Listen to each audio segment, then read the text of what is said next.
Welcome to JasonWhiskyWise. My name is Jason. Welcome to this whiskey review, where today, continuing my Diageo Classic Malts range, I'm going to be reviewing the Oban 14-year-old. So, if you haven't missed my last video, it was into the Clynelish 14.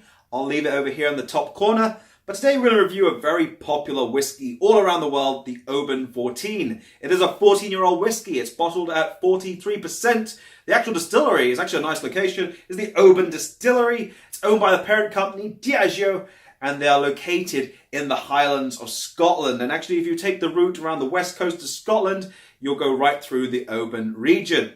Now, the actual price point on this bottle over here is actually around about 45, maybe 46 pounds here in the UK.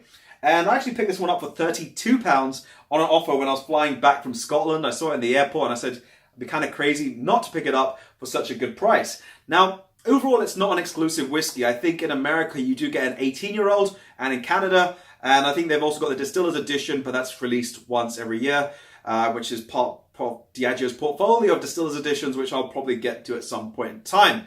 So without further ado, let's jump straight into the nose.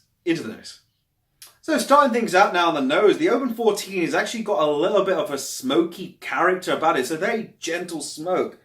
To me, it's almost like a bonfire-y smoke, like a bonfire grassy smoke that you do when you have like a fire pit. And then it's got almost these dried fruits, but it starts out with these lighter dried fruits, almost like sultanas. And then it's got a little bit of like dried apricots, sweetened dried apricots. And then I'm getting these darker fruits, almost like these prunes are coming in, a little bit of figs. I want to say raisin, but it's holding a little bit more towards a sultanery character. Very interesting on the nose of this one. It starts off with a little bit of smoke, that little whiff of smoke, and then it gets into these fruitier profiles. Even a little bit of toffee on this one. Let's get into the palate next. Slanger. So arrival on the palate for the Oban 14, it's got, I'd say, a medium full texture. It's got a little bit of a nice chewy character, but it's not waxy like the Clynelish 14 if I had to compare the two. However, in terms of flavor profile now, you do get a gentle, like almost like a chili heat. That's a little bit of a spicy character, and it's accompanied now by like a little sweeter clove.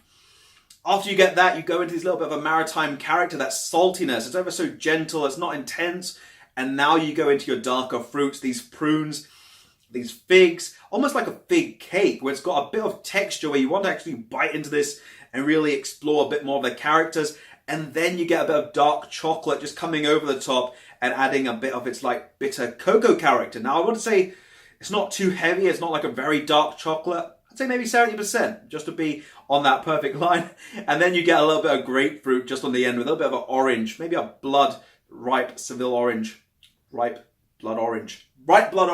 That's it. Or maybe a little bit of grapefruit. And it's got a little bitter character that accompanies it just on the end of the palate.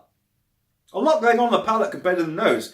So let's get to the finish and we'll come to our conclusions. So overall opinions now on the finish for this whiskey. I'd have to say it's got a little bit of a combination of a little bit of a smoky character. It's very gentle.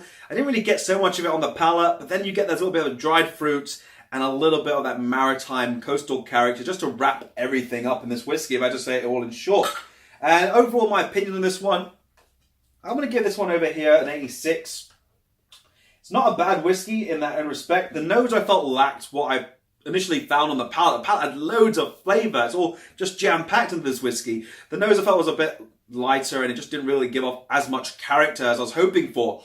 But overall, all in all, this is a really fantastic whiskey as a stepping stone into that more smokier profile. If you want to get into your Ilas and you're struggling, probably try this one. It's got that little bit of smoke, a whiff of smoke, where it just adds a little difference to the whiskey, and that's what will probably help you if you want to get into Islay styles. But overall, Oban has got a fantastic style. I actually want to try that 18-year-old from America, so if I ever, actually probably in a couple of months I might be there, I might pick up the 18-year-old from there. But yeah, in terms of value for money, it's not bad. I'd say it should be a little bit cheaper. It should be around about that £36 price range. I wouldn't pay 46 if I saw it on the shop again, and if that bottle ran out. 32 happily would pay for that. In terms of does it need water or time, it does need water. It doesn't so much, let's say, need time. Water just to take off that little bit and bring out a little bit more aromatics in this whiskey, because I felt it lacked that on the nose. The nose just didn't feel like it was wanting to open up and let you really explore the whiskey. So 86 out of 100, that was a pretty long conclusion. I'm going to leave it at that. If you guys have enjoyed the video, drop a thumbs up, hit the subscribe button, and I'll leave some other videos on the screen. But this has been me, JasonWhiskyWise. Mr. Bananas has been very quiet again, and we'll catch you all for the next video. Sláinte.